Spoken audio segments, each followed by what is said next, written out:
Nega har bir insonga Makkaga borish nasib qilmaydi?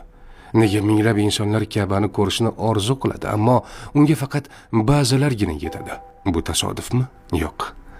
Bu Allohning tanlovidir. Olimlar aytishadi, Allohning uyiga faqat uning o'zi taklif etgan bandalar kiradi.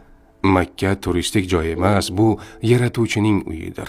U yerga faqat ruxsat etilganlargina boradi. Qarang, qancha odam pul to'playdi, hujjatlar tayyorlaydi, ammo oxirgi paytda hammasi bekor bo'ladi. Ammo shundaylar ham borki, u safarni hatto rejalashtirmagan bo'lsa ham, Alloh unga bu imkoniyatni beradi. Nega shunday? Chunki Alloh qalblarini tanlaydi. Payg'ambarimiz sollallohu alayhi vasallam aytganlar: Umra qiluvchi ziyoratchi Allohning mehmonidir.